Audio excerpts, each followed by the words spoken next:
특권과 권리의 차이가 무엇일까요? 특권은 무엇이고 권리는 무엇일까요? 권리라고 하는 것은 모든 사람들에게 주어진 정당한 자격, 정당한 권리라고 할 수가 있겠습니다.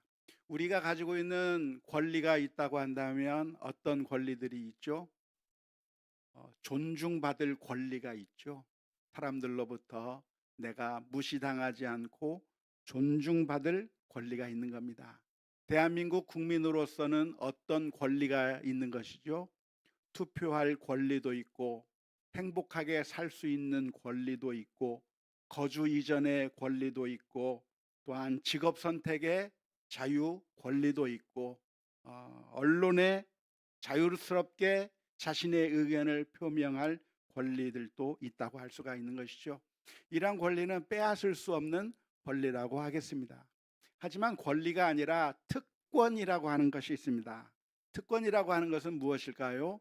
모든 사람들에게 주어지는 것이 아니라 소수의 어떤 특별한 지위에 있는 사람들에게 그 지위에 있기 때문에 특별하게 임시적으로 주어진 권리를 가리켜서 특권이라고 하겠는데요. 예를 들자면 특권으로 어떤 특권들이 있을까요? 국회의원들에게는 면책 특권이라고 하는 게 있습니다. 국회를 하면서 발언한 내용으로 형사처벌을 받지 않는 것이죠. 또 국회의원에게는 어떤 특권이 주어져 있습니까? 불체포 특권이라고 하는 것이 있는 것이죠. 죄를 지었어도 함부로 잡아가는 것이 아니라 국회의 동의를 받아야만 체포를 당할 수 있는 그런 불체포 특권이라고 하는 것이 있는데, 불체포 특권이라고 하는 것이 좋은 건가요? 나쁜 건가요?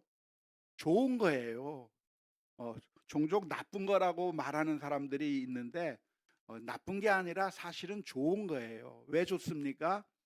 그런 불체포 특권이 있어야 어떤 신변의 위협을 겪지 않으면서 내가 소신껏 발언할 수 있고 국민들을 위해서 그 어떤 발언도 할 수 있도록 보장해 주는 것이기 때문에 그래서 불체포 특권이라고 하는 것이 국회의원들에게는 주어지는 아주 중요한 특권이라고 하겠습니다. 그게 아니라 내가 말 한마디 하면 잡아가고 어떠한 조그만 죄로 인해서 잡아가고 해버리면 결국 권력을 가진 사람이 그 국회의원을 올감해서 함부로 말을 하지 못하게 만들어서 결국 국민에게 해로운 결과를 가져오기 때문에 그런 특권들을 주는 것이죠.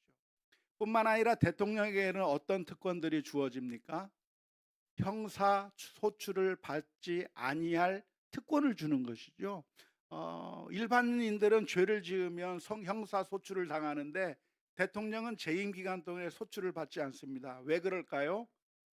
대통령이 형사 소출을 당해서 그래서 감옥에 가거나 뭐 또 여러 가지 문제가 생기면 나라를 제대로 이끌어 갈 수 없기 때문에 그 기간 동안에만 특별하게 특권이라고 하는 것을 주는 것이죠. 그래서 권리가 있고 특권이라고 하는 것이 있는 것인데, 권리는 빼앗길 수 없는 것이지만 특권이라고 하는 것은 언제든지 빼앗길 수 있는 것을 특권이라고 합니다. 우리가 누리고 있는 것들, 그러면 질문 한번 던져보고 싶은데요. 지금 우리가 누리고 있는 것은 권리인가요? 특권인가요? 권리인가요? 특권인가요? 권리처럼 생각이 되기도 하고, 그런데 신앙적인 관점에서 본다고 한다면 권리가 아니라 특권이라고 하는 것을 이해할 필요가 있는 것이죠. 특권을 다른 말로 표현하면 어떤 말이 될까요?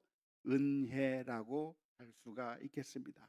우리가 구원받은 것 권리예요, 특혜예요? 특혜예요. 내가 당연히 받을 수 있어서 구원을 받는 게 아니라 하나님께서 자격이 없는 우리들에게 베풀어 주시는 놀라운 은총으로 받은 것이기 때문에 특권이고 특혜가 되는 것이죠.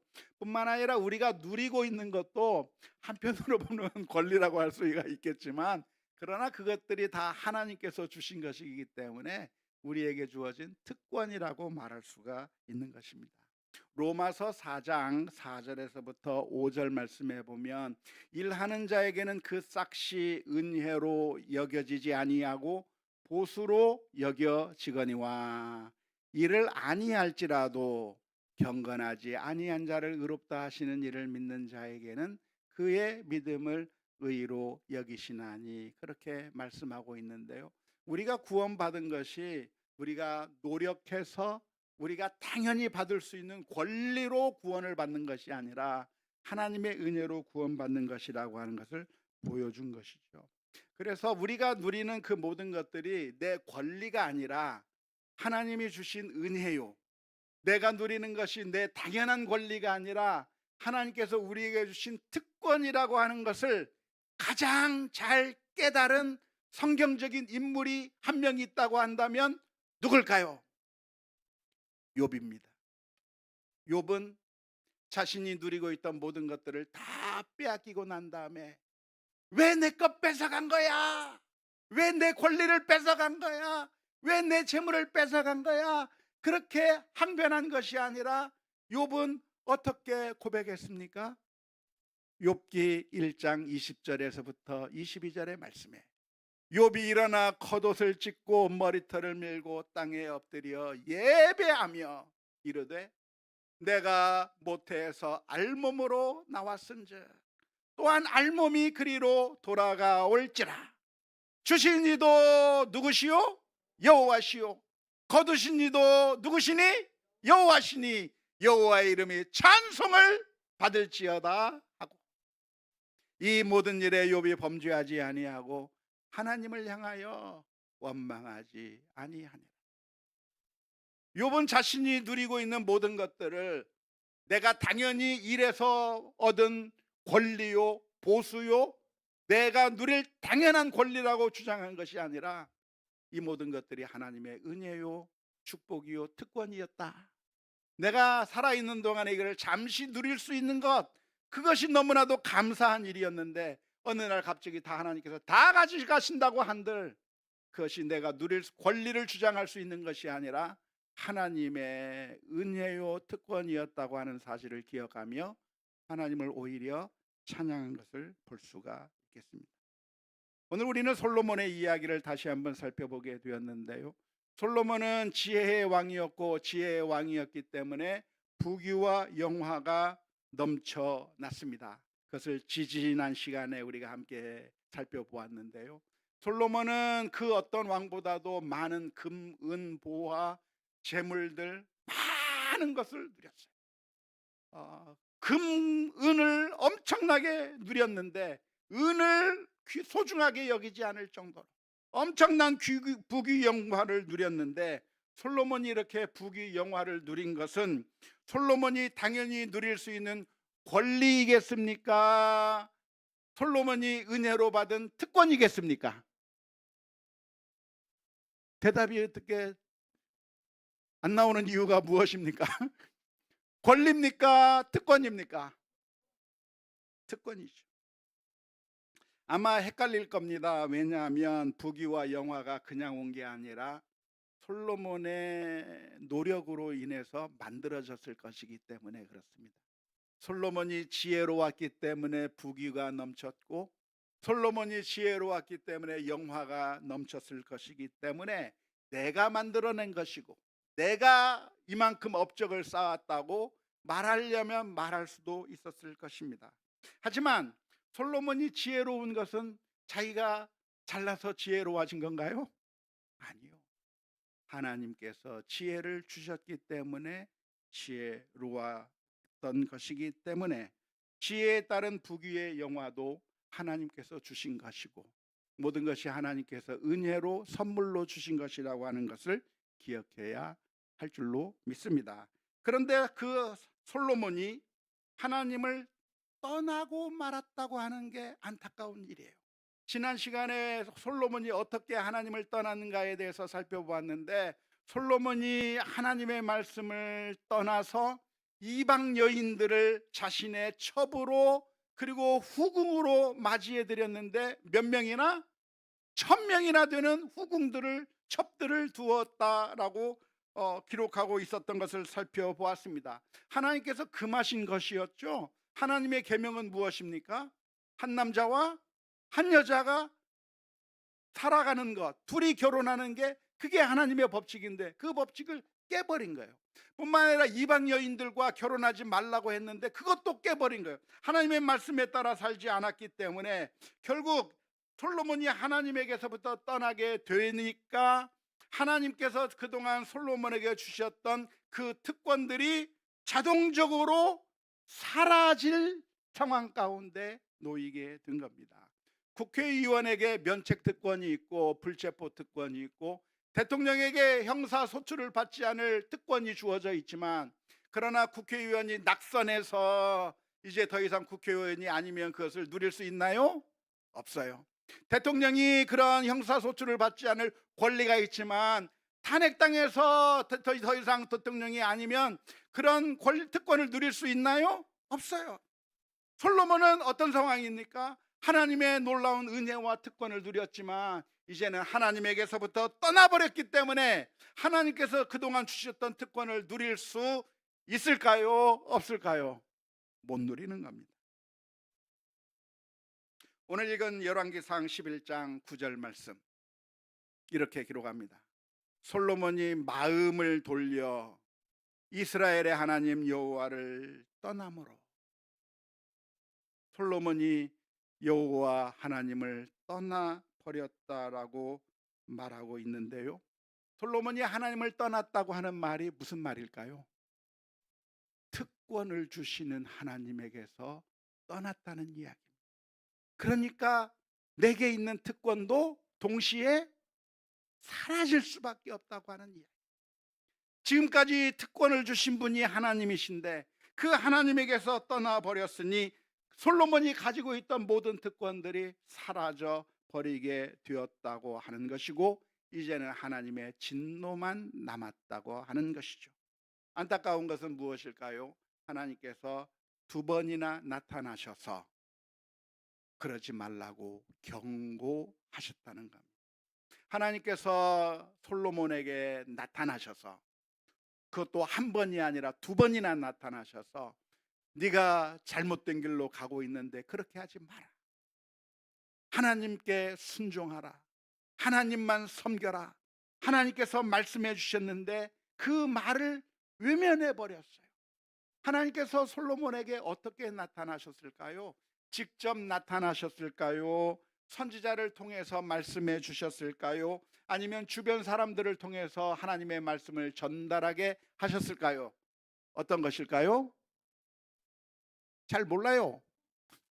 왜냐하면 구체적으로 어떻게 하셨는지는 모르지만 하나님께서 직접 나타나셔서 말씀하셨을 수도 있고 선지자들을 보내서 경고하셨을 수도 있고 아니면 여러 가지 사건과 사고를 통해서 무슨 방법을 통해서든 아무튼 하나님께서는 2번씩이나 솔로몬에게 하나님을 떠나지 말고 하나님 앞에 신실하게, 그 옛날 다윗이 죽으면서 솔로몬에게 부탁하기를 네가 하나님의 말씀을 섬기며 하나님의 말씀을 따르면 하나님께서 영원히 너와 함께 하실 거라고 약속하셨던 그 다윗의 유언에게서부터 떨어져 나가버렸던 이 솔로몬의 모습이 너무나도 안타까운 것이죠.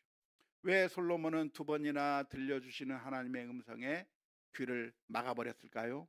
그 말이 왜 안 들렸을까요? 그 말을 들었으면서도 모른 척하는 것일까요? 왜 솔로몬은 그런 2번씩이나 말씀해 주시는 하나님의 말씀에 귀를 닫아버리게 된 것일까요? 그것은 그가 우상을 섬겼기 때문에 그렇습니다. 우상을 섬기게 되면 어떤 현상이 발생하는가? 우리가 우상을 닮아가게 되어 있습니다. 우리가 우상을 섬기면 우상을 닮아가게 되어 있어요. 우리가 주님을 섬기면 주님을 닮아가게 되듯이 우리가 우상을 섬기면 우리가 우상을 닮아가게 되어 있는데, 우상이 어떻게 생겼죠? 귀는 있지만 듣지 못해요. 눈이 있지만 보질 못해요. 그런 우상을 닮아가는 거죠. 시편 135편 15절에서부터 18절의 말씀에 열국의 우상은 은금이요 사람의 손으로 만든 것이라. 입이 있어도 말하지 못하며, 눈이 있어도 보지 못하며, 귀가 있어도 듣지 못하며, 그들의 입에는 아무 호흡이 없나니 그것을 만든 자와 그것을 의지하는 자가 다 그것과 무엇과 우상과 같으리로다. 우상을 섬기는 자는, 우상을 만들고 우상을 섬기는 자는 어떻게 된다? 우상과 똑같이 되어버린다는 거예요. 어떻게? 우상처럼 귀가 있지만 귀가 들리지 않는 겁니다. 눈이 있지만 눈이 닫혀버리게 되는 겁니다. 우상을 섬기게 되면 진리에 대해서 눈을 감아버리고 귀에 대해서 눈을 감아버리게 되는 것이기 때문에 하나님께서 말씀하셔도 그 말씀이 들리지 않는 겁니다. 성경 말씀이 내 옆에 있어도 그 말씀이 내게 아무런 힘을 주지 못하는 그런 안타까운 상황으로 가게 되는 것이고, 결국 입이 있어도 호흡하지 못하고 죽게 되는, 우상처럼 호흡이 멈추어 버리는 그런 불쌍한 인생이 되고야 마는 것이죠. 결국 솔로몬에게 남아있는 것은 무엇일까요? 결국 패망밖에 남지 않았습니다. 열왕기상 11장 11절의 말씀에 여호와께서 솔로몬에게 말씀하시되 내가 이러한 일이 있었고 또 내가 내 언약과 내가 내게 명령한 법도를 지키지 아니하였으니 내가 반드시 이 나라를 내게서 빼앗아 내 신하에게 주리라. 나라를 빼앗길 것을 하나님께서 예언하신 것이죠. 어쩌면 이게 누구의 모습이에요? 우리들의 모습입니다. 우리들도 어쩌면 늘 우상을 따라 살아갑니다. 솔로몬처럼. 돈이 우리를 행복하게 해주는 줄 알고 돈을 우상으로 섬기면서 살아가기도 하고요. 때로는 우리의 명예, 자존심이 우상이 되어서 그것을 위해서 달려가기도 하고, 우리가 하나님을 섬긴다고 말하면서도 정작 하나님께서 원하시는 일이 아니라 우리가 어떤 하나님보다 더 중요한 것들을 만들어 놓고 그 우상을 향해서 쫓아가는 경우가 얼마나 많이 있는지 몰라요. 자존심이 우상이 되고 이기심이 우상이 되고 탐욕과 명예욕과 또한 물질이나 권력이, 때로는 정치 이데올로기가 우리의 우상이 되어버려서 우리의 귀를 닫아버려서 누가 무슨 진리를 얘기해줘도 그 얘기가 우리의 귀에 전혀 들리지 않는 그런 모습을 가지고 있는 경우가 얼마나 많은지 모릅니다. 만약 이렇게 우상을 섬기며 살아간다고 한다면 우리의 결국은 어떻게 될까요? 망하는 거죠. 솔로몬처럼 망하게 될 겁니다. 그런데 놀라운 것은 그 망할 수밖에 없는 솔로몬을 향해서 하나님께서 은혜의 말씀을 해 주셨다고 하는 것이 놀랍습니다. 열왕기상 11장 12절 13절의 말씀에 하나님께서 이렇게 말씀해 주셨습니다. 그러나 내 아버지 다윗을 위하여 내 세대에는 이 일을 행하지 아니하고 내 아들의 손에서 빼앗으리라. 오직 내가 이 나라를 다 빼앗지 아니하고 내 종 다윗과 내가 택한 예루살렘을 위하여 한 지파를 내 아들에게 주리라 하셨다. 사실 솔로몬이 행한 악한 짓을 생각한다고 한다면 완전히 다 망해버려야 정상일 겁니다. 하지만 하나님의 은혜는 무엇인가요? 다윗과의 언약을 기억하신 거예요. 그리고 솔로몬에게 은혜를 베풀어 주셨습니다. 그런데 바로 이게 우리들이 가지고 있는 소망이에요. 사실 우리의 행한 대로 산다고 한다면 우리가 다 망해버려야만 하지만, 놀랍게도 예수님께서 우리를 위하여 십자가를 지시고 은혜를 베풀어 주셔서 그 주님의 은혜 때문에 오늘 또 우리가 다시 새로운 소망을 갖고 믿음으로 살아갈 수 있게 되는 줄로 믿습니다. 그래서 오늘 저와 여러분들이 그 하나님의 은혜를 생각하며 주님께서 나를 위해서 베푸신 그 은혜를 생각하면서 오늘 또 다시 우리들의 모습을 살펴보고 주님께로 돌아가고 다시 은혜의 자리로 다시 하나님에게로 돌아가는 그런 믿음의 결단들이 우리 모두에게 다 될 수 있기를 주님의 이름으로 축원합니다.